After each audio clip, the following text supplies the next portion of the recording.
Computer. Hello and welcome to Cheers. That's one woman's opinion. I am your host, Carolyn Mills, and today we have a special guest. You probably know him best as Horace Bing from Dr. Quinn Medicine Woman.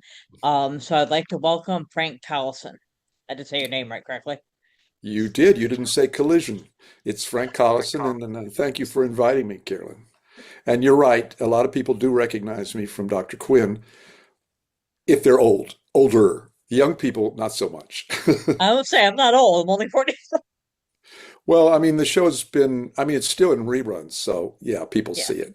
Yeah, but that's true. Yeah, I watched Yes. it as a teenager growing up.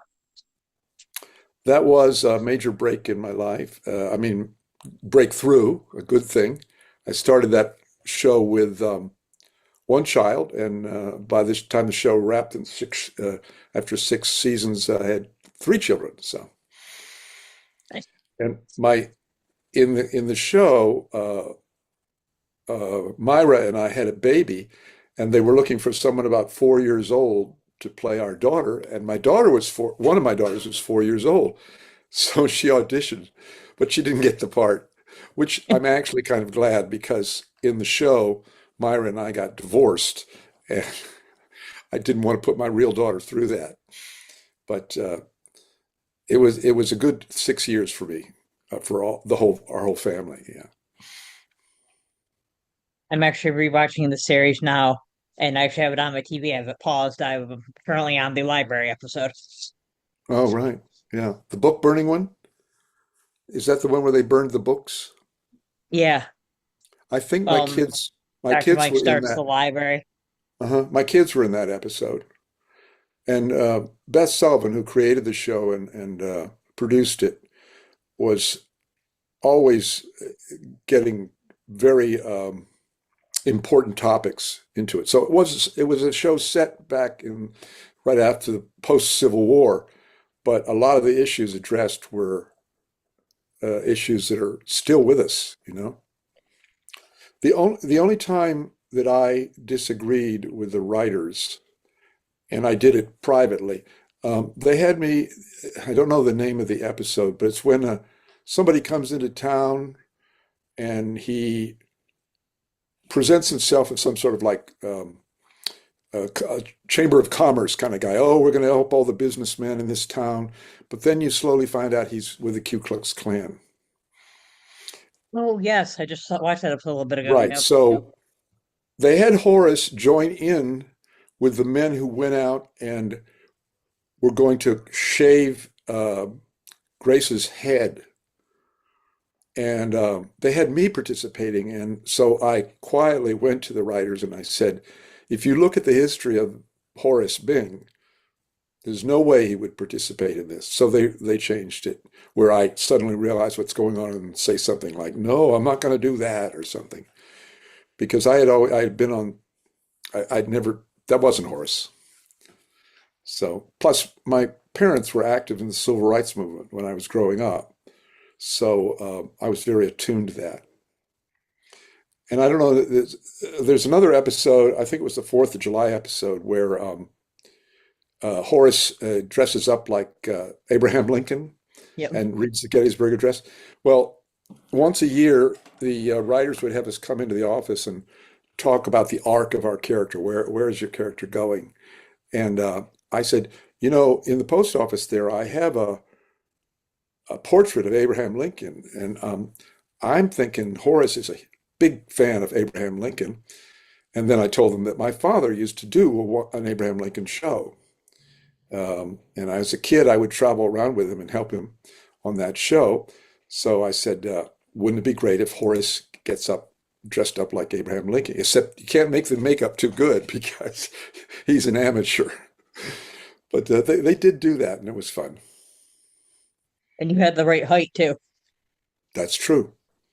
Yeah, yeah. Yeah, I always thought Myra looked kind of adorable standing next to you as Mary Todd Lincoln. That's Because she's right. so tiny, you're so tall. Well, really, they cast us that way. We were really a sight gag. And there were some times when the camera couldn't hold both of us in the same shot because her head would be like down here somewhere. So they would put her on what's called an apple box. There's these wooden boxes. They use them on the sets all the time. So they would have Myra standing on an apple box. Or there would also be times when I had to enter, and if I entered standing my full height, um, and they were holding Myra in the shot, the top of my head would be out of the shot. So I would do something you may or may not be familiar with this. I would Groucho in. And do you know what that means? I don't think so. Never heard the So, term. you've heard of Groucho Marx, right? Yes. So Groucho Marx had this silly walk that he would do where he would stoop over and walk with his knees bent. And I can't show it on camera now. But so I would walk in just walking very low down here like this so that I stayed in the shot with her. So that's called grouchoing. Now you know that term. So that's that. We have to do that occasionally too. Yeah. I'm actually I was supposed to interview her. But the day she was supposed to do it was Memorial Day and she forgot that it was Memorial Day. And now she's got a bunch of projects coming on, so I have to contact her again in the fall, she said. Yeah. And I've Yeah. also interviewed Jeffrey Lowery. I did him 2 weeks ago. Yeah. We had a reunion out near the set like a month or two ago, and not everyone was there. Hélène wasn't there, but we had a bunch of the people and the writers were there, and it was a lot of fun. It was Jane's birthday. It wasn't really Jane's birthday that day, but close enough. And so she had her charity organization there and some other charities, and it was a lot of fun seeing everyone. Yeah. And I saw you guys did something, I don't think it was too long. I don't remember when it was. Dr. Quinn, Morphine Woman. Oh yeah, I don't know who came up with that idea, but it was silly. Basically, Dr. Quinn had gotten us all addicted to morphine, so we had to look really terrible, and I was falling off a horse or something like that, and it was a spoof. I don't even know where it aired, or I suppose you can find it somewhere, but it was a fun thing. There has been talk about wouldn't say a reboot, but what is the word when you bring back a show? Not a, sometimes they'll do like they'll Like a do reunion movie? no, a series to renew the series, but place it, like 20 years later. So, like, um, my daughter would be working with me now, and she'd returned, and like that, things like that. But it's been. I think there's a script. I mean, I know there is a script, but I don't think anything has happened. I'm not really that much in touch with that, but and Beth wasn't able to come to the reunion, but um, you know, could happen. But as an actor, you don't believe anything until you're standing on the set in costume. Right. People will talk about stuff and make promises. I'm not saying they haven't made any promises. It's just that it's just a business that is unpredictable. Yeah, because I think sometimes like you have people have the idea in mind and sometimes it just doesn't work out. And also trying to get all the people. Yeah, I watched the first episode of Jerry Seinfeld's show, um, and I thought, I don't know how this got made into a long-running series. It was a huge hit because that first episode was not so good, but they persevered. So, our show, I don't think a lot of people expected it to, Dr. Quinn, I'm talking about, to succeed, but it aired right after the Super Bowl. I don't know what year it was, and it got great numbers. And I don't think Jane expected it to go on, but we were all pleasantly surprised. Yeah. When Cheers was on the first episode, it was like the lowest ranking show that week. Oh, And the wow. reason it kept going was because Brandon Tartikoff, the president of NBC at the time, liked the show. So he kept it going. And then during the summer, it picked up Sure. in reruns because That's all nothing it else was takes. on. It takes. Uh, I have a story. I don't know what season it was, but Horace was very depressed. I think it must have been after Myra and he got divorced and she left with our daughter. And so there's a scene. I'm standing somewhere and I'm holding a gun and I'm going to kill myself. And first of all, I point the gun at my head and they say, no, no, no, no, it's an 8 o'clock show. You can't do that. So I said, what am I supposed to do? Shoot the ceiling down or what? But they said, no, no, just hold the gun. So I was holding the gun like this. And Dr. Mike and Sully were there trying to, you have a lot to live for. Think about your daughter and all that. So we're about to shoot the scene. And suddenly Beth Sullivan, the creator and producer, runs in and says, hold the work, hold the work. I've got an announcement. She says, I'm happy to tell you that we've been renewed for another season. And I'm standing there with a gun. And I look over at the prop guy and I hand him the gun and I said, I'm rethinking this, which got a laugh off camera. But it's true. So Horace, I think, pulled out of it. But I think that episode actually got, from my point of view, a lot of response from people responding to the way Horace was talking about. I feel like I'm knee deep in mud and nothing tastes good, nothing. It was an accurate depiction of depression that I think resonated with a number of the viewers. That's actually when I do interviews, I ask the fans that are listening to the podcast if they have questions. And one of the first things, well, it wasn't actually a question, but one of the first things somebody wrote was, I've never forgotten when Horace, said, I feel like I'm in the mud up to my knees in regards to his depression. And they wrote, Wow, that's always stayed with me. that's great. You know, as the show began to run, and like I was at Disneyland one time with my kids, and someone came. We were watching one of the shows, sitting in seats, and someone came up to my shoulder and asked for an autograph, and I signed it. And then I looked back; it was like 12 people lined up, waiting in line. But the one that struck me, well, there were a couple that struck me, but the one of them that struck me, we were going to a wedding, my family and I, in Texas, and we were getting, waiting for the taxi to pick us up at the airport. And by that time, I had a pretty good sense of when people would recognize me because the funny thing is they would always send over someone who didn't know who I was. Uh, they, and so they sent somebody over and they said, "My friends say you're on the Dr. Quinn show. Is that true?" I said, "Yeah, it is. Yeah." And so they all came. She gave them the signal, and they all came over. And I said, "What are you in town for?" And they said, "Oh, we're here for our father's funeral."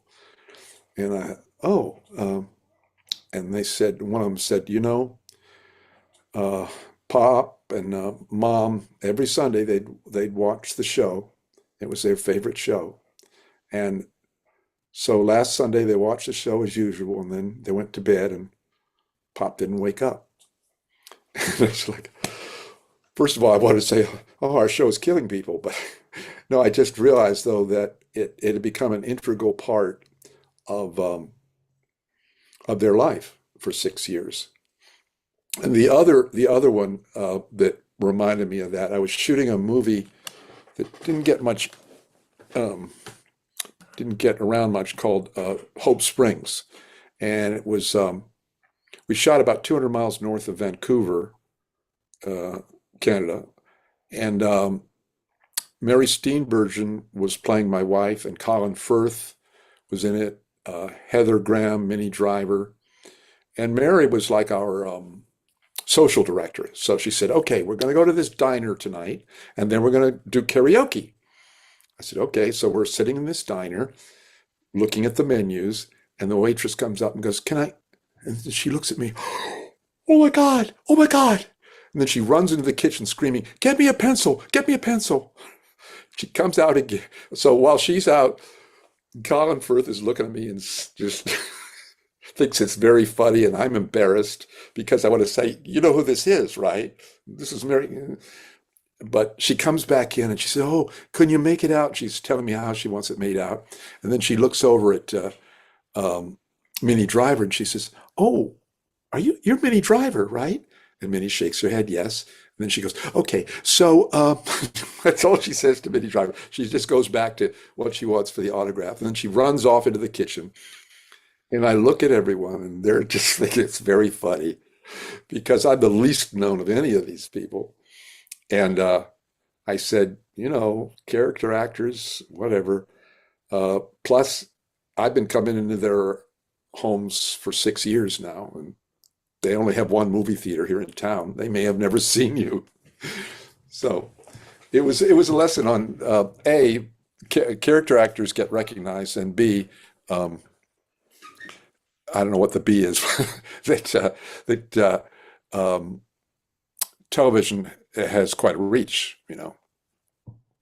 Yeah, And when a show definitely. becomes popular for somebody, then they stick with it, like that waitress. Yeah. What other questions did your listeners give you? Oh, so I have some from them and some from me, but I have the fans one. I always do the fans one first because if we run out of time, I figured they're the Yeah. ones I should ask. Yes. So another fan said, I don't have anything to ask him, but tell him I love his portrayal of Horace and his character was one of my favorites. That's great. The, And then the, another the, fan said, I didn't like it that he and Myra got separated. Horace was always one of the nice people in the town, unlike Jake and Hank. Hey, those rhymes. Sorry. So seeing him so depressed was sad. Then the fan asked, do you think Horace's storyline was good, or would you have chosen a more happy one? would I have? Yeah. My father was a writer, playwright, and he always tell me respect the word. I have high, high respect for the writers, and um, I never. There are a lot of people that, especially on TV, especially if they're series regulars, will begin to think they've created the character. I didn't create the character; the writers created it, and I played the truth they gave me. So, yes, we had, as I mentioned, yearly meetings with the writers. And the only thing that I remember suggesting to them, I said, Horace is cooped up in his office all the time. He never gets out. And I think he would like to be one of the boys. So they wrote an episode where we went out hunting, and I think we got soaked to the bone. And there was I think I got shot with an arrow through the arm, which, by the way, that episode was spoofed in Mad Magazine. I don't know if you ever saw it, but there's a scene where I walk in with an arrow through my chest or something, and Dr. Mike says, "Horace, you've been wounded," and the, and then I say, "That's amazing, Dr. Mike. One look and you know what's wrong." But what was the other thing? Something else you said. What was that? The first question you asked about of the two you shared two of them. What was this first one? Oh, they want to know, do you think the Horace storyline was good, or would you have chosen a more happy ending with you and Oh, I are that not that getting divorced? well, I sort of answered that. No, I would I have chosen it? No, I wouldn't have chosen it. I might, as I said, but what was the other question? There was another one. The other ones were just what people said, and that was the only question that I read so far. Oh, well, what was the one that people said? There was something else I was going to respond to. Oh, I know what it Um, was. I know it was about they liked the character. It was one of the nice ones. When I went in for the audition, my wife was expecting our second child, and I had never auditioned for a pilot, um, and so I wasn't, like it's a big deal. I didn't really feel that way, and it was like, okay, I'll go in and I'll do this audition, and then we'll go to dinner. And so I went up there. It's a small little room, about 12 people packed in there, and Beth Sullivan was conducting the audition herself.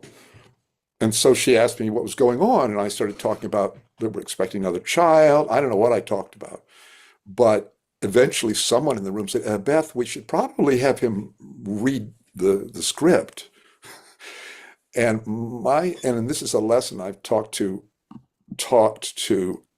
young actors is that a lot of times the person that comes into the room is the person they want, And it isn't about how well you act. They're looking, of course, you have to be a decent actor, but they're looking for someone, they were looking for someone that was the Horace that they wanted. And I think I got the part before I read because I projected something that to them meant Horace. And then many years later, Beth told me, she said, they wanted someone like higher up the food chain, a more well-known actor, but I stood up for you and to get the part.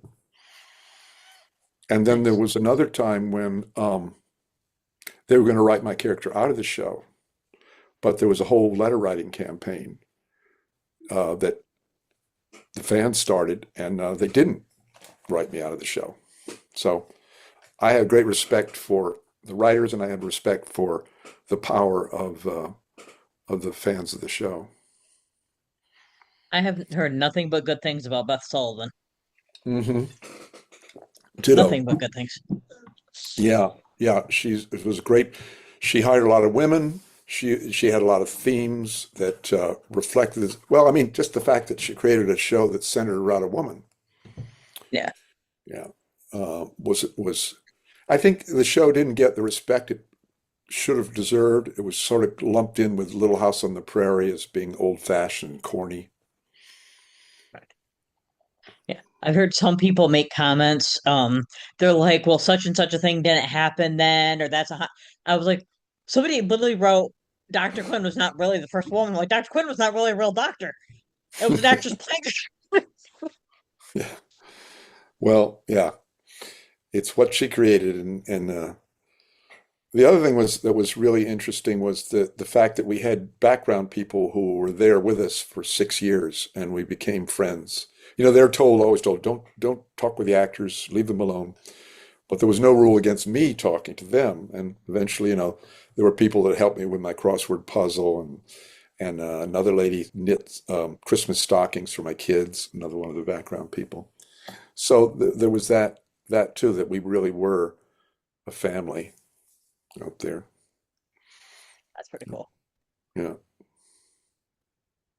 So someone else asked if you think this one was interesting. Do you think the character Horace was autistic, and did you play him like he was? Somebody It asked that. occurred to me, it occurred to me, but no, I didn't think. I just think it, I'm not, my wife teaches acting and she's an actress. As a matter of fact, she's heading to Florida in a couple days to do a show there, an equity performance. Um, I kind of go by impulse as far as I can't really explain what I do to do a role, but I would say Horace was an innocent. Um, they had an episode where my mother died, um, but you don't really know much about him.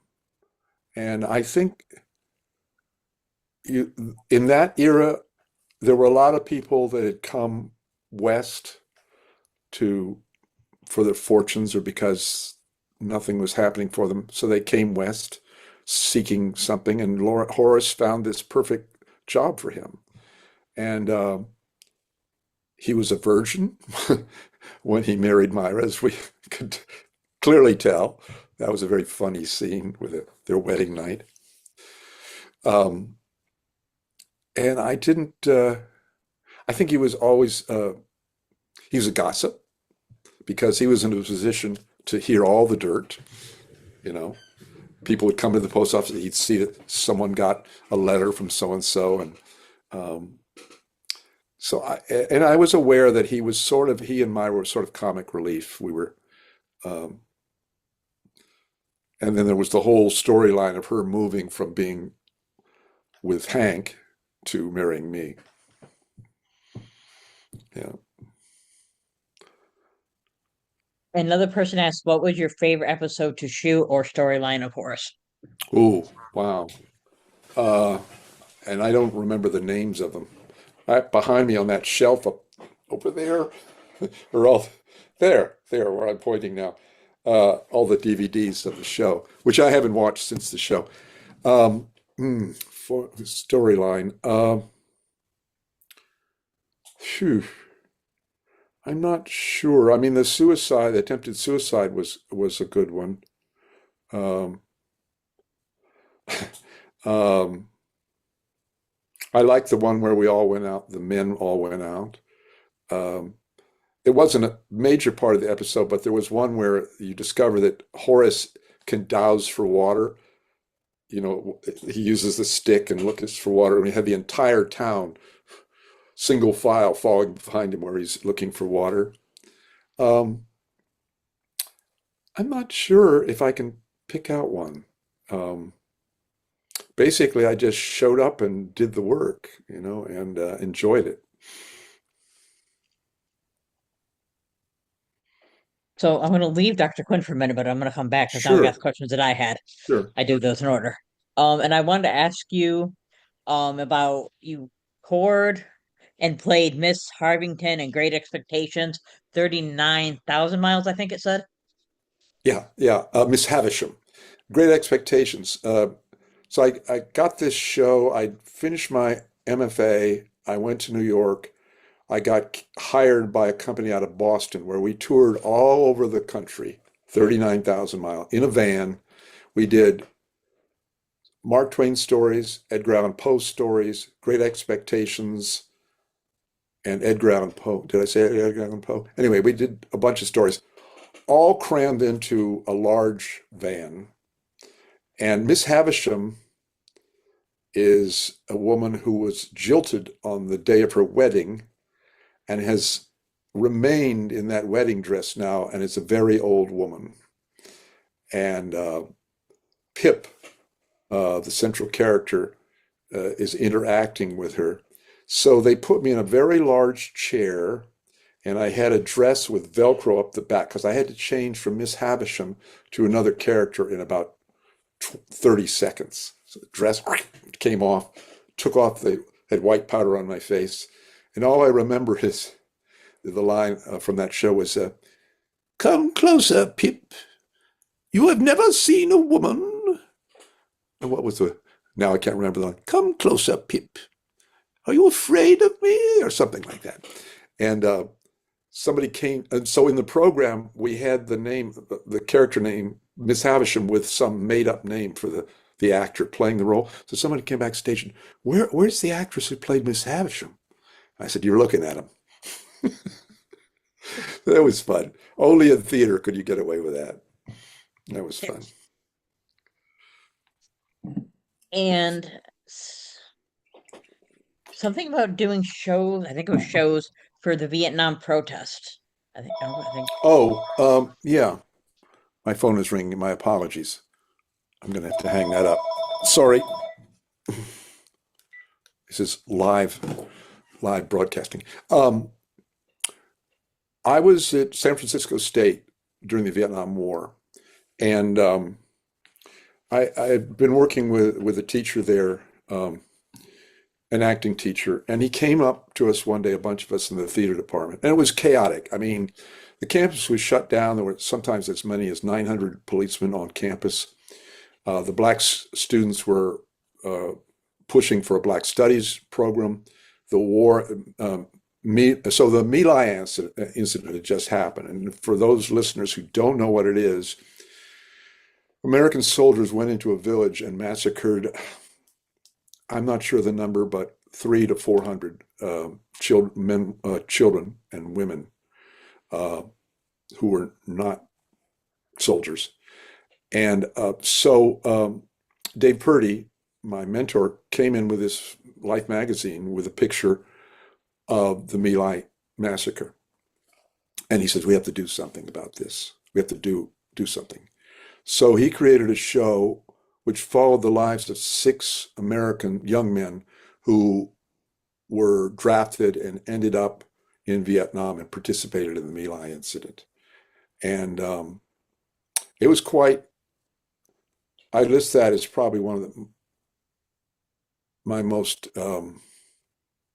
important shows I ever did. I mean, it wasn't perfect and it was very much of the moment, but you know, it was very, and I was when I was going to be drafted myself after I lost my student deferment, but that's another story. But that I think that's what your person was referring to. Yeah, there was a lot of that going on. We did some a lot of street theater too. Yeah. So I assume that's literally when you perform on the street like they do in New York, Yep, the street theaters. yep. There are people doing it now. You know, they're dressing up at these demonstrations. They put on those frog costumes and things like that. That's street theater. And it's really when you mock the powerful, they don't like it. And I think a lot of what's going on now is they're mocking you know who, and he does not like that. You speak, what is Um, the word? You speak truth to power. Mel Brooks talked about that in his book, when he did, oh, the producers. He was getting Hmm. hate mail because of Oh Springtime yeah, for Hitler, and but from the Jews, and he said, when you mock Hitler, you're taking away his power.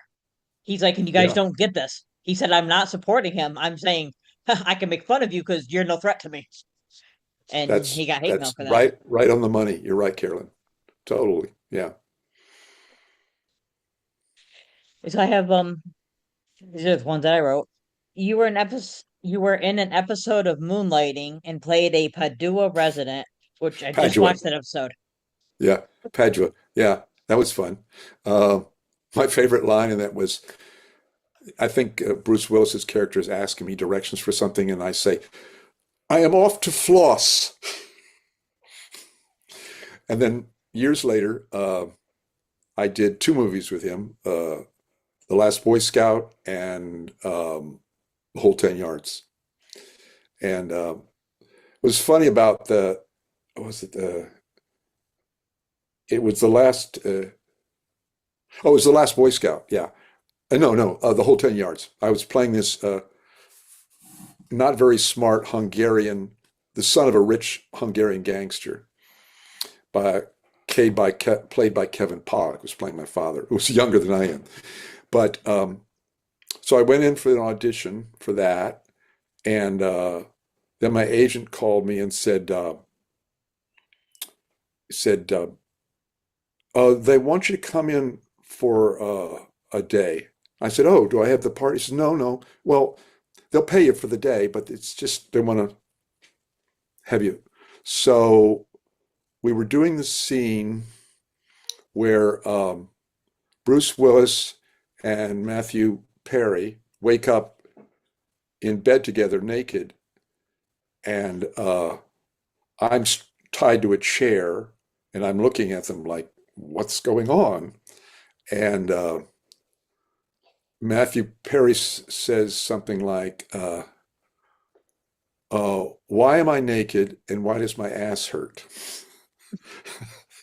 And I said something, oh, a little male bonding. And he's afraid that I'm misinterpreting what's going on there. I made some assumption. He says, no, I fell on the stairs. I fell on the stairs. And I improvised a line that wasn't in the script. I go, what stairs? No, there's no stairs. So at the end of the day, Bruce shook my hand and said, welcome to the show. Um, and then the other one was The Whole 10 Yards, which is, no, that was the one I just talked about. Anyway, yeah, so when I worked with him, he wasn't showing any signs of what he now has. But Yeah. I enjoyed working on the shows. They were a bit chaotic, but big budget shows. That was actually the only episode of Moonlighting I've seen so far. I It watched it the other day for the was a interview. good show. It was a good show. Yeah. I think I was like six when it came out, so and it's on my list of things to watch now though. But like it's Yeah. pretty good. And this was a good episode. You were Aqualung on an episode of Night Court, which has Cheers connection, as three of the main cast of Night Court have been on Cheers. The most well known is Harry Anderson, who played Harry the Hat on Cheers, and Judge Stone on Night Court. So I was wondering what they were like to work with. Oh, that was just straightforward. I mean, I hadn't seen the show before, and oh, I do remember though. the audition, um, my character was one a part of of a freak show, I guess you'd call it. That's not a term we'd use nowadays. Who would eat anything? And I think one of my lines was, um, Harry Anderson's the judge, and he can't find his gavel, and he's looking at me, and I say, "Wood is one of your four basic food groups." And he says, "And the others are?" And I say, "Metal, plastic, and that stuff they put inside Twinkies." And that was fun. That was my favorite Um, line of the episode, actually. yeah. Oh, but the audition. So I go in there, and sometimes if you try too hard, it's like, oh, he's trying too hard. But I had this old smoking jacket, like raggedy thing, and I brought in a bottle of brake fluid, but I'd emptied it out. Didn't really have brake fluid. And I pretended in the audition to swig the brake fluid. I guess they got me the job. And they said, also, please wear that jacket, bring that jacket in for the show. So it was fun. Yeah. You played Hobbs in the Blob. So I was 8 years old when this movie came out, and my sister thought I'd like to see it. I don't think I Oh, saw it for a week, let me but I was kind hold of on. fascinated, so I wanted to ask you about it. Well, first of all, I'm going to show you what's on my wall over here, but I'm just going to turn off the video for a second because, Okay. hold on. Let me see. Where am I going here? Where am I going to do this? Okay. I'll be right back.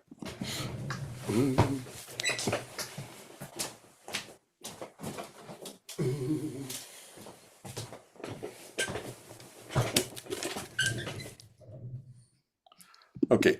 So we can cut this out. Oh, cool. The light is Must be the French shining on it, edition. but it's uh, it's the French version of the poster, and that's me melting into the ceiling. And the reason I got this portrait, this thing, which I hang on my wall here in my office, is that I'm trying to remember who was it that gave it to me. Oh, Frank Darabont. I was in auditioning for something with him, and I looked in the wall behind him, and there was that poster, and I said, because he had directed me in The Blob, I said, "Oh, is that me on that?" He said, "Yeah, that's you. That's the French version." And a couple of days later, this arrived in the mail. I didn't ask for it. He just sent it to me. That was Nice. fun. The only challenge was they wanted me to sit in a chair and do a yo-yo. So it's kind of hard to sit down and do a yo-yo because the string is longer than anyway. Yeah. And the other scary thing was they had the bit where the blob comes. I stick my head in a heating or a air conditioning or heating duct and look down, and they had the camera on it like a skateboard, and it tied with a rope, and it was coming right to me. So it's like that, and I was afraid the rope was going to break and I would get smacked in the face with this uh, the whole camera, but it didn't happen. But it was fun to be, and it's a classic. And I always point out I wasn't in the first one; I was in the second one version. Yeah, I was traumatized by that movie. I'm An sorry. 8 year old. You have a low traumatization level there, Carolyn. There's many much scarier things. I don't particularly like horror movies myself. Yeah, I don't watch those at all. I turned down a couple of auditions where it just was like, why? Why would I want to participate and add this kind of gratuitous violence to the world? I don't need it. But the Blob, I mean, everyone knows the Blob. So, Well, it was the age level, I think. But yeah, yeah. I just it's like I took my nephew to see the first Harry Potter movie when he was 7, and this was Hmm. him watching the movie the whole time. And then he goes, "It was really good." I said, "How do you know? You had your ears and eyes." That's true. That's true. Yeah. I can't remember censoring my kids like that. I don't think I did. Anyway, They're all grown up now. My oldest is a trauma surgeon. I have to brag about this. Um, and it's, a lot of people ask, "Oh, did she become a doctor because of Dr. Quinn? Because she was on the set, and and she was in a couple episodes." I asked my daughter, and she said, "Maybe a little bit, maybe a little bit." And then my middle daughter is an immigration lawyer, so she's very busy. And my son is a Navy pilot who just had our first granddaughter. So I'm very, Congratulations. very excited about that. Um, there was a Dr. Quinn Medicine Woman spin-off attempt called California in 1997, which seemed to feature Hank William Shockley and his son Zach that was on an episode, who was the artist with autism. And there was only one episode. It was kind of hard to see it was on YouTube, but it wasn't good quality. But you were in that, and I was wondering what happened with that. I was? I have, this, my wife will say this is typical. Say the name of it again? California? You're listed on IMDb, but the quality was hard and like I couldn't even make out half the people. The only one I actually recognized was Was Hank. that a, this is weird. I'm going to look on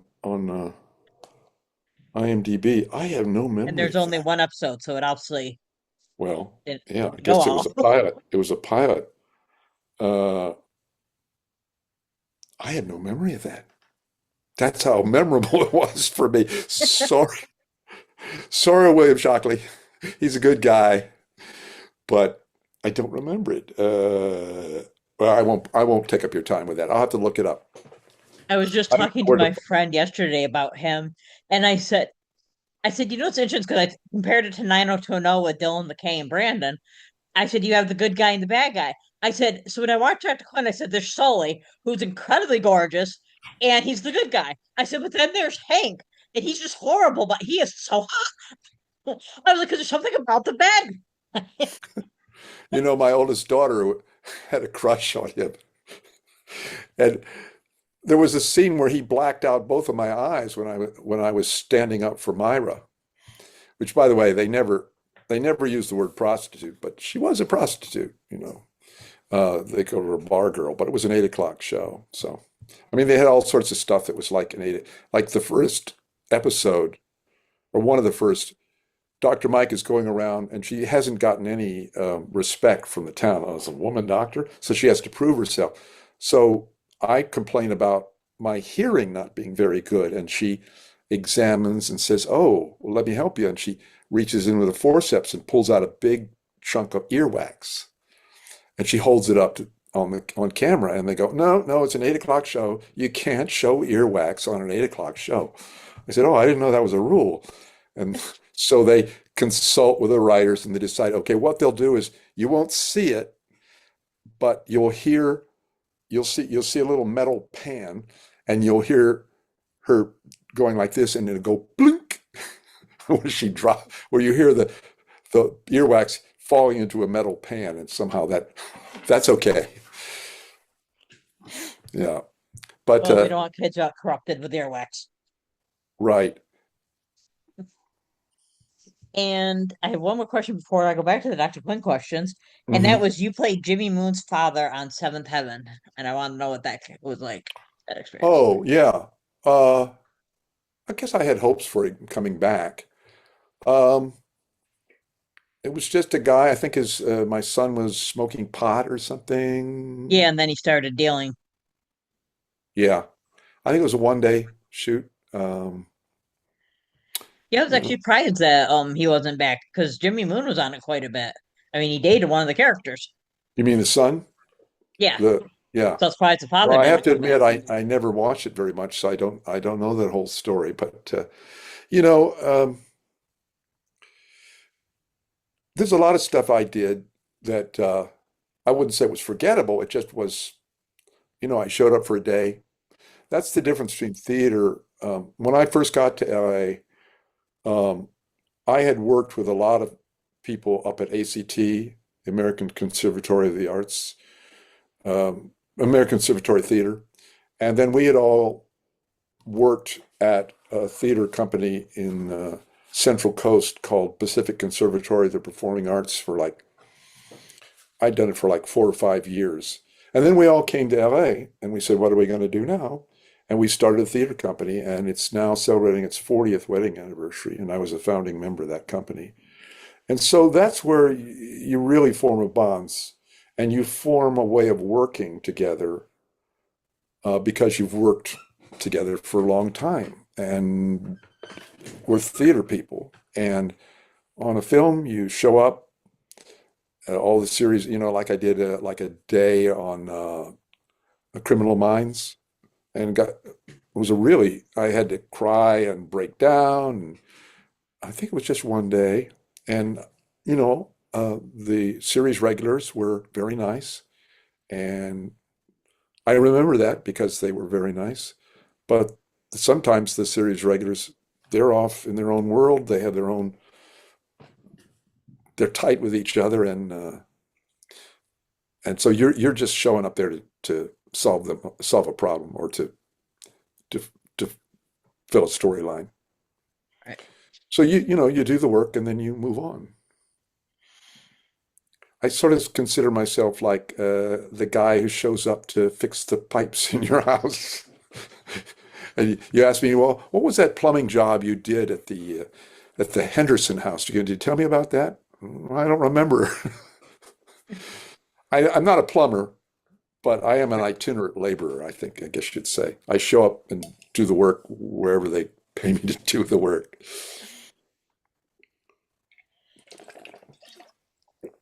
Are we out of those questions? Are we going back to Quinn or what? Yeah, now we're going back to Dr. Quinn. Oh, good. So Horace has a nephew, and I'm confused about the nephew where he came from. I might have missed it because he's got this nephew, and then he's randomly not there, and then he is there. Does he live with Horace, or does he just randomly show up? Because he seems kind of Uh, you got me. I don't remember. That's terrible. I uh, Back in the day, all the scripts were paper. If they had been sent us to us, I would have all the scripts. I have a couple there on the shelf.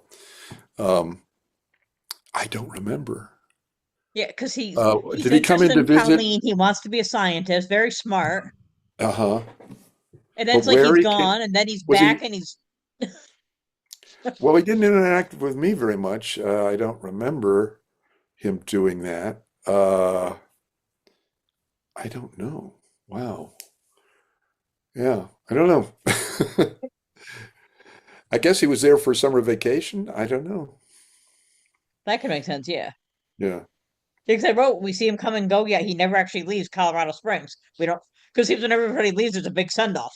Even people they don't like, they send. right, right. Well, there's a lot of guest artists who went through that show. My favorite, of course, was Johnny Cash. I, it's my favorite story about interacting. First of all, he was very humble, and at this point in his life, he was in a lot of pain. He to get him up into the stagecoach, we had to put him in the camera dolly and raise him up and get in there. But one Friday, we were sitting around, the two of us just sitting in our chairs reading. And I said, by this point, I was able to call him Johnny. And and also, of course, his wife was there, and June Carter, and she was wonderful. But I said, so Johnny, what do you got going on this weekend? And he said, oh, they got this tribute to songwriters going on down there at the Dorothy Chandler Pavilion. I guess I gotta go. I said, oh, that sounds great. Turned out it was for him. And then he says, you want to go? I said, sure, I'd love to. He said, well, I have tickets there for you. So I called my wife and said, okay, get a babysitter.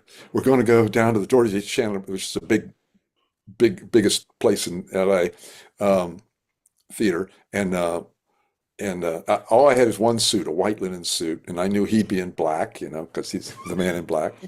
So we get there, and he and June are sitting like second row center, and we're sitting directly behind them.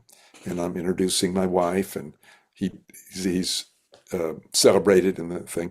And I look back about 30 rows, and the producers of Dr. Quinn are about 30 rows behind me, and they're going like, "What are you doing up there?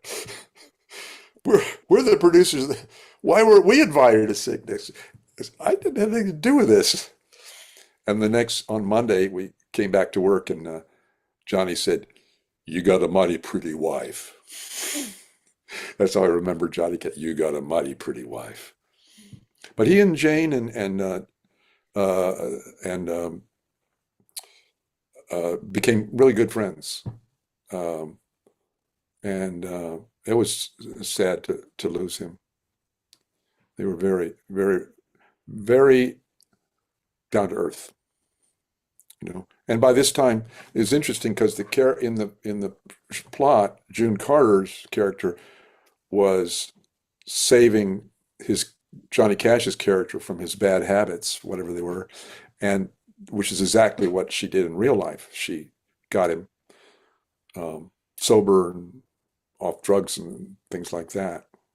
When You I know. interviewed Jeffrey Lower, I was telling him that I said I don't think any two people were better cast for parts than Kid Cole and I forgot her character's name that June Carter Cash played. I said because it's like they played themselves 100 years before they were themselves. Yeah, that's true. One of the nicest compliments I got when I was working on the show was from his driver. He had his bus on the set instead of a trailer. He had his full black big bus, JC1. And June showed me around it like she was a proud housewife showing me her house. And so I came on the set one day and I hadn't met the driver before and I was just in my regular clothes and I started chatting with him a little bit. And finally he said, "You're not an actor, are you?" I said, "No, well, actually I am. I play one of the characters on the show." And he says, "Oh, you're good people." I think what his image and a lot of people's image of actors is that they're full of themselves, which can be true. Ask my wife, and uh, snobby. And I try as much as possible. Like I was just up in Alaska, and this guy comes running up to me from behind, and we were at a restaurant. He says, "Mr. Collison," and I thought, "Did I leave my wallet at the table?" And it turned out that his fifth grade daughter was there and had recognized me for something and asked me to do a picture. And so, it still happens, but I just try, and that I want to iterate this too.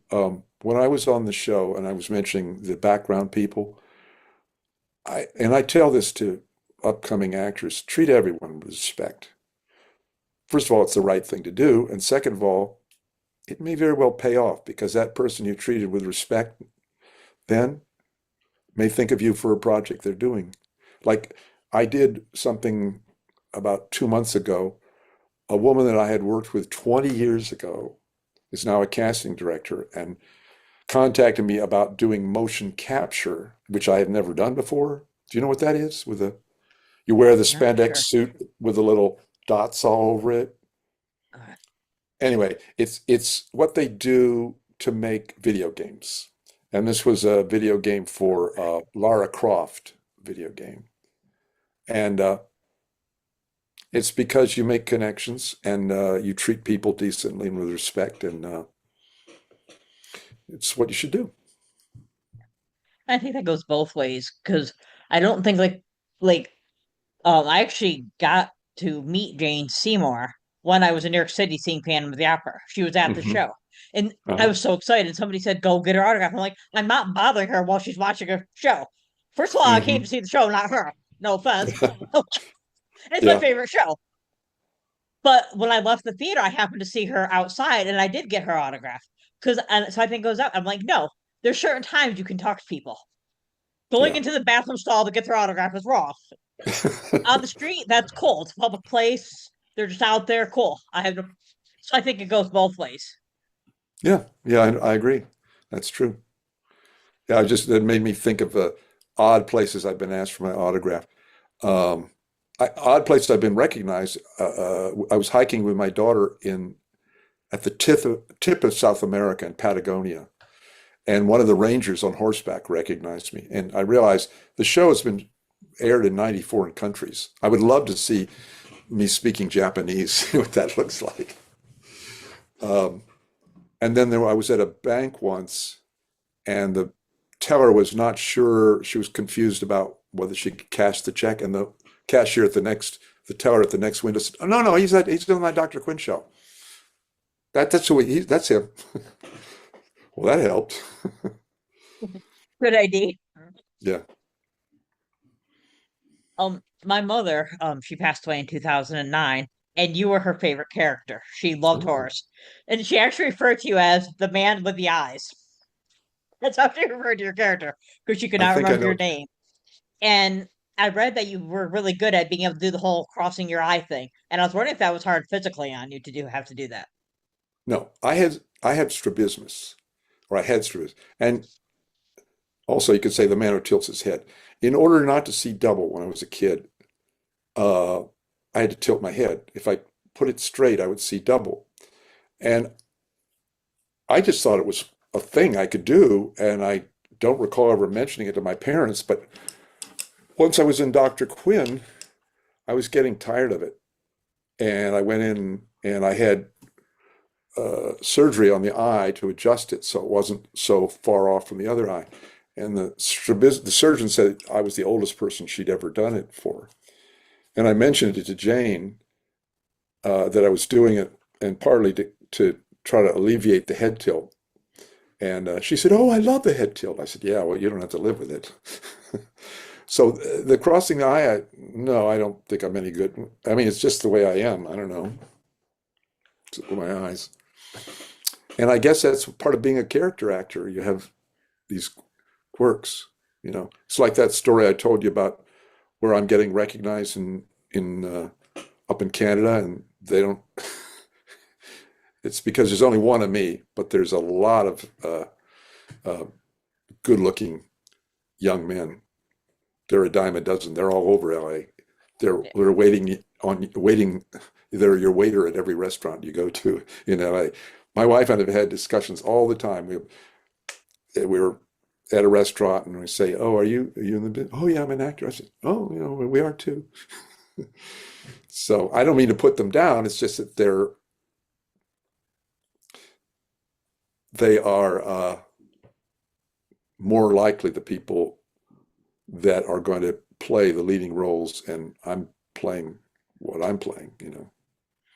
I think also though they're also the ones that are gonna, I don't know if the word is phase out faster because as they get older and their looks go, whereas character actors they can keep going because they can do different things and they're, you know what I mean? Well, yeah, and I think what I say to people now, and it's been very slow. I haven't had a lot of work at all, to be honest with you. But there are fewer roles, but less competition. Because if I can show up and say my words and not bump into the furniture, yay, an old guy. Like today, I'm going to a Verizon commercial where I play an old cowboy, and it's just an audition. So, um, and uh, typecasting is still there, and it works in your favor in some ways. After I did "Oh Brother, Where Art Thou," which, by the way, is one of my favorite movies that I ever worked on. Um, I thought, oh, I'm going to get cast in those roles, and there was a little bit of that. I remember though, my agent called me once day and says, "You're going to love this." They have a when the the casting directors send out what's called a breakdown, and I don't know if you know about this, but they'll have a description of what they're looking for, and the description in this thing was think Frank Collison as Horace Bing in Dr. Quinn Medicine Woman. So were looking for a Frank Collison type. and and uh, and I said, "So did you submit me for it? Since they're looking for my type?" And he said, "Oh, do you want me to?" I said, "Why not?" So he submitted me, and the punchline is, "I didn't get it." That we're getting close to I probably wrapping it up, but I'm trying to remember. It's this thing is called the lifespan of an actor, and it starts with I won't use my name. Well, I could use my name. It's Who the hell is Frank Collison? Let's take a chance on Frank Collison. Get me Frank Collison. Get me a young Frank Collison.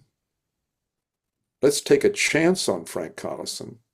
And who the hell is Frank Collison? I think I'm on the let's take a chance on him. I don't know. But, I'm well aware that um, I'm not going out for the same roles I used to. Funny because you mentioned that about not getting it. Mark Paul Gosselaar said he tried out. There was a character and actually said a Zach Morris type. He played Zach Morris on Saved by the Bell. He tried out and they said, "You're not the right type." He said, "I'm not the right type to play Zach Morris." He said, "I played it for you." You never know. You never know. My father was in Hollywood as World War II was breaking out. And he was studying with Max Reinhardt, the famous German Jewish guy who had fled Germany. And he told me about his first audition when he came in. He walked into the room and there was a young guy sitting at a table. He just looked up at my dad and went, "Too British." And my dad was very offended by that and I said, "Dad, he did you a favor. He didn't waste your time. He should Yeah, have never called you in the first place." I remember once getting called in for a role. They wanted someone like 5'4", and I said, "If would you look at the top of my resume? It says up here 6'3". Why? I've driven an hour and a half to get here to this. I usually never lose it, but I lost. Why did you call me in? yeah. Auditions. It's just you never know. I show up, I do them, and then I try to forget them because the percentage of success. I don't know about other actors. I don't know what my percentage is, but you have to do a lot of auditions before you get a role, Right. and you can't predict what they're gonna like. I did I minored in theater in college. I started doing theater in high school, but I only do the backstage stuff because auditions freak me out. And the idea of I tried out for Grease in college and I was like, not trying out ever again. It's just I can't deal with rejections. I go backstage, nobody bothers me. I do my thing, Yeah, and I'm still doing it. It makes me happy. that's great. That's fantastic. Yeah, So I thought if I wasn't an actor and still wanted to work in the industry, would be props, because the prop guy and I became very uh, friendly because I'm always interacting with him. Day one, I work at the post office and he has all these wrapped boxes on the on my counter, and Dr. Jane comes in and I said, "Look, I don't forget his name now. Uh, this is an empty box. I can act that it's heavy, but the minute I let go of it, it's going to rock like an empty box." And oh, and then he said, I was really concerned because I had to work the telegraph key. I said, "Oh, I'm going to have to learn Morse code." So the first day I didn't know Morse code. I just started fake tapping. He said, "No, no, don't. We're going to put a piece of foam under the key because we're going to dub in that sound later." Thank goodness. But we would always talk about, did they have pencils with erasers back then? I don't know. And your sharp Dr. Quinn fans, they called us once that we had a dance and they put baled hay around the edges. They didn't have baled hay yet. And they call you on that stuff all the time. People would call us on stuff on Dr. Quinn. Wrong kind of barbed wire, things like the that. history books that know that stuff. I watch Yeah. it, I wouldn't know because I don't know what happened. What I used to, my mom, every time we like her favorite show was Honeymooners, because she was born in the 40s. Oh And yeah. I'd be watching TV with them and stuff. And I'm like, they had an air conditioner on an episode of Honeymooners. And I'm like, Mom, they had air conditioners. And then something, I'm like, Mom, they had, she goes, Carolyn, they did not invent everything in 1980, the year you were born. There were stuff, but in my Yeah, mind, nothing happened until I came along. that's funny.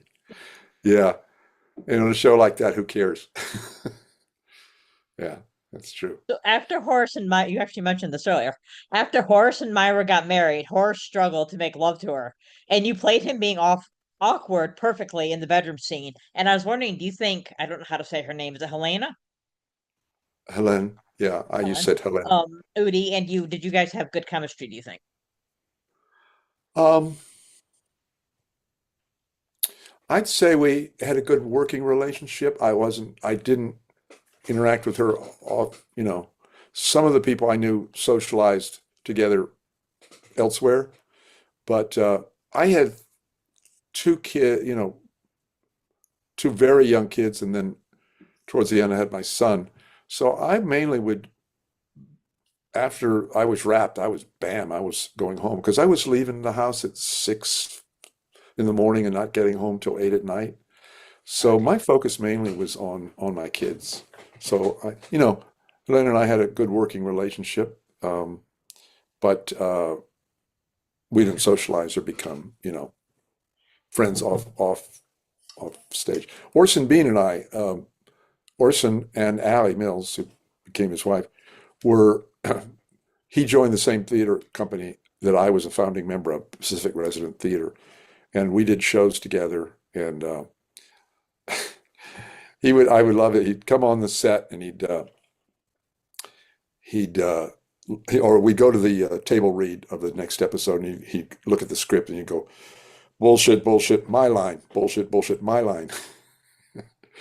And I would kid with him and I'd say, oh, there's a new guest artist this week. You can recycle all your jokes, which he did. And he and, oh God, he'll kill me, uh, uh, Dr. Mike's son, uh, Sean Tuvey, really great kid.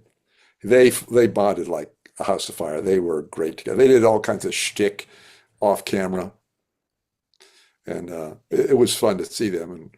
And I always loved the relationship between Brian and Lauren Bray. It's like yeah, grandfather and That's grandson. So Orson Bean's yeah. character. Yep. Yeah, As I'm saying, I think I always I loved the think the writers relationship. saw that and began to write that in, and that does happen. I think on shows that run a long time, is that you see certain dynamics happening, and the writers say, "We'll, you know, we can do something with this," which didn't occur to them initially. That's a sign of a good writer. I've been binge watching the 70s edition of the Match Game, and Orson Bean's on the panel sometime. And I was like, that's Lauren Bray. I was like, he's young. Yeah, Because I'd always seen him older. he did he subbed for Johnny Carson, I think more times than almost anyone. Very funny. He has rules about telling jokes, which I can't remember, but I do remember one of them was always in the first tense. Don't have it in the past. Allie knows all those rules, and that was a really great addition to the show. And she came in, and then they got married because they're married in real life. And I don't know if you're aware. I mean, he was killed. It was hit. He was riding his bicycle Yeah, I to the was so theater. saddened by that. He was actually crossing the street. He was a block away from our theater, Pacific Resident Theater, the theater that he and I were members of for a long, long time. Yeah, it was very sad. Yeah, because on the news, assuming the news is accurate, it said he got hit and then he got hit again by something else. Like there's two vehicles, I think, from what it said. Yeah, yeah. I don't know the details, but yeah, that's what I heard too. Yeah, but there are uh, Larry Sellers, who played Cloud Dancing, who also had a. This is he passed away, um, but he set the right. He gave the writers some good advice. He said, "Look, typically a lot of writers who don't know Native Americans play them as stoic and me Yeah. hungry, that kind of over really racist stereotype." He said, we do have a sense of humor and we are human and we make mistakes. Because Orson used to say, okay, what's happening this week? What mistake does the white people make that the Indians fix? And so Larry kind of alerted them to that. You don't have to, not that they were doing it full-on racist, but they weren't giving him the full dimensions. So they had him cheat on his wife, who I believe was played by Tantu Cardinal, um, and she kicked him out of the house or out of his teepee. Um, and they also had an episode where some white guys in is talking to him like he can't hear and yelling, and Larry's character comes back perfectly and speaks in perfect English to him, and it's like, yeah. Anywho, Yeah, actually, somebody wrote on IMDb where they have like trivia and stuff. Somebody said Sully and Cloud Dancing greet each other by saying "aho," and they're like the Cheyenne didn't use that. I forget which tribe they said used it, and I'm thinking Larry Sellers was Native American. I'm sure he would know. yeah, I mean, he and wasn't Cheyenne, from what I understand, but he was Cheyenne. He also oh, he was was a, Cheyenne. I believe that's true, but I do know he invited us to. Uh, it was a ceremony where you get into a sweat lodge.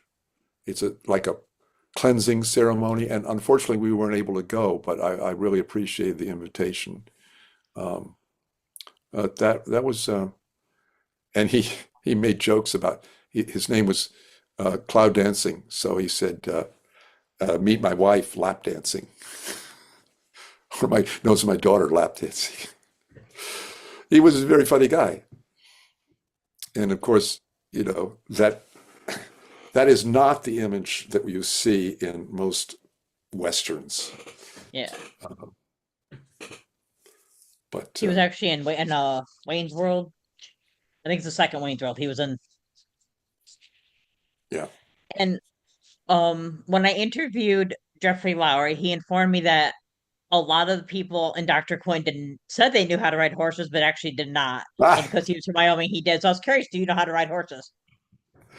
that just brings up a memory right away. Like day one, they go, and I can't remember. I think his name was Phil Smith, the head wrangler. He was like 5'6", leathery skin, smoked unfiltered camel.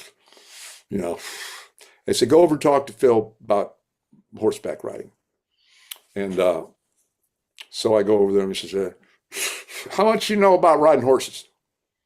I said, "Phil, I don't know shit about riding horses." He said, "Well, I'm glad to hear that." I said, "Why is that?" Because a lot of actors lie about it. I said, "Phil, I got the job." They didn't ask me in the interview, "Do you ride horses?" Plus, Horace is not exactly. I know that a lot of the guys who did have to ride learned to ride very well. But I had, fortunately, there were some episodes where I had to ride, and I didn't have to ride very well.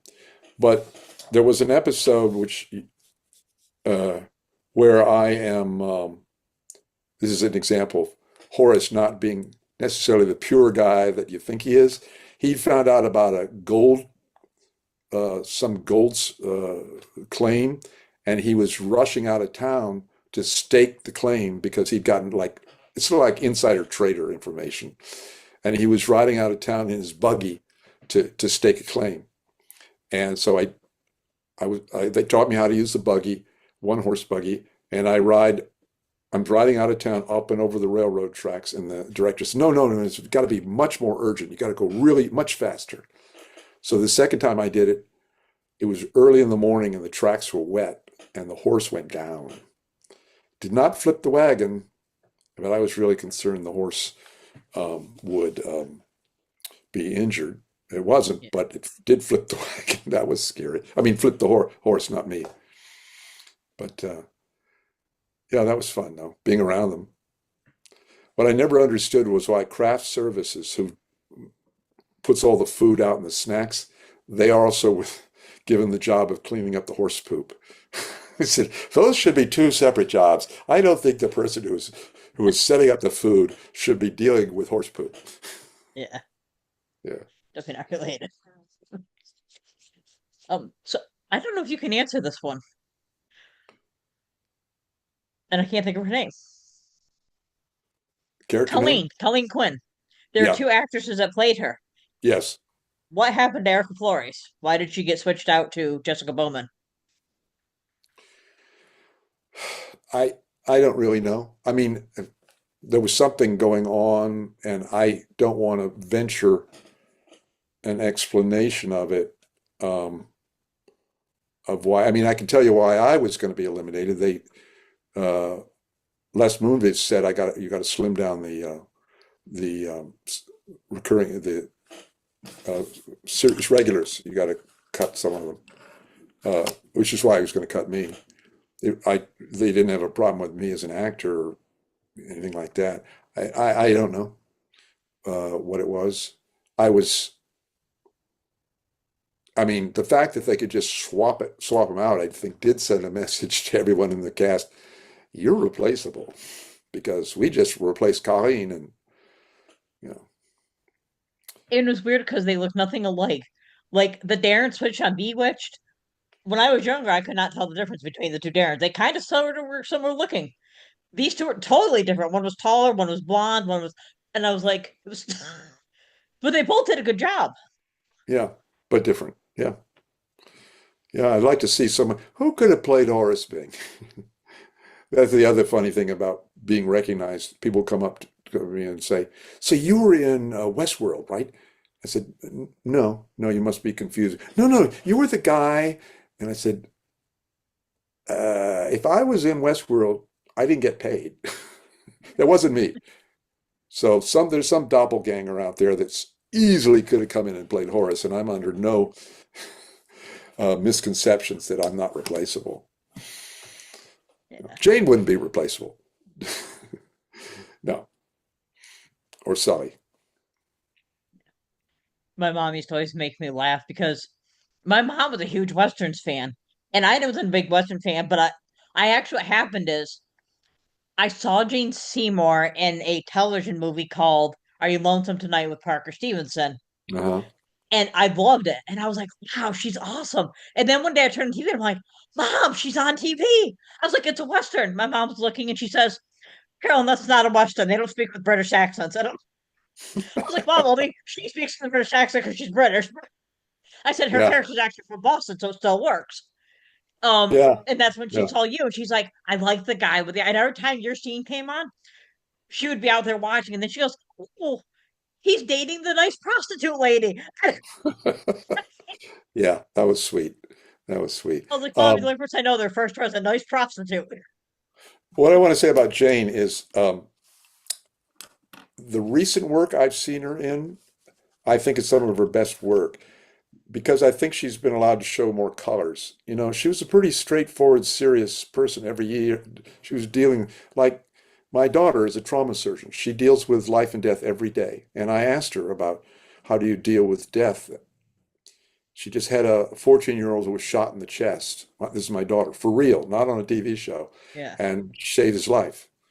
Um, so her character in Dr. Quinn, you know, was a pretty serious person, but she's done some stuff, comedy stuff, and it's she has that. And she had it off camera and sometimes on camera. I think she was allowed, but there was something wrong with me. I think maybe it was the one with the arrow. I don't know. But before the take, I'm lying on the table and she tickles my stomach off camera. I'm Jane. This is not so un-Jane like. She'll claim she never did that, but I remember it. And we were doing a take, and I'd been having some stomach problems, and she said, "Have you tried?" And then she said some plant that wasn't in the script because she was suggesting sort of various native plants. And she suggested some plant that I knew was poisonous. I said, "Dr. Mike, are you trying to kill me?" It ended up in the blooper reel. But she did have a sense of humor. I remember there was a very funny, like one of those shows that interview people on the sets was there on the set one day, and they worked up a deal where um, that she was going to play she was going to play it being a very snobby British actress, and they had oh God, she'll kill me. uh, who played Grace. We just saw her at the reunion. The black woman who played Grace. It was, Joelle Allen. thank you, Janelle Allen. Thank you very much, Janelle. I'm so sorry. My memory is going. Janelle Allen she came in right while she was being interviewed by this TV show, and she rolled out a piece of red carpet at Jane's feet, and then she said, someone had published that Jane Seymour insisted on using special water to wash her, shampoo her hair in, and she rolled out a red carpet. Oh, Mrs. Seymour, here your water for you. She did a little, terrible overstated black stereotype, and so they did have a sense of humor. Listen, I have to go to my audition, so I should probably go. Yes. Actually, my last question was, do you have anything else you want to share with the listeners before you go? Well, I want to say that you had mentioned Dr. Quinn fans. We and I, when I say we, I mean the cast, really came to appreciate the fans and the fans that were at the reunion like a couple months ago. I saw a lot of old faces that I'd see that come out to the set, and they were really, you do a theater, do theater, and you get immediate feedback. There's an audience right there in the room with you, but we never met these people except when they came to the set or they came to events where fans would come to, and I just appreciate people like your mom who had their favorite characters. Um, it means that we really did something that enriched people's lives, and sometimes I think we forget that because we don't interact with those audiences. I mean, we're all concerned about, are we going to get another season? Are we going to get another season? Well, the fans liked the show, and we did. And I think we would have gone on to more, but that's a story I'm not going to tell. But at any rate, it was nice of you to think of me and have me come in and talk. Thank you. I appreciate you coming. And break a leg on your audition. Yeah, you never know. If it happens, it happens. If it doesn't, I just go on and loving my granddaughter, whose name is Maya Moon. I have to end with Oh, that. She's a beautiful young lady. She's a lady. She's 6 months old, and I love her to death. And I'm looking forward to seeing her. was she And named after Horace's wife? no, No, that was not Myra, Myra, not Maya. Maya, Sorry. Maya Moon. Uh, but I love her to death, and I'm looking forward to it. So, yeah. Oh, and I am continuing to do theater. I'm actually doing a reading of a play in mid-July, and I'm working on that. So I'm still acting. I'm not getting paid a lot, but that's okay.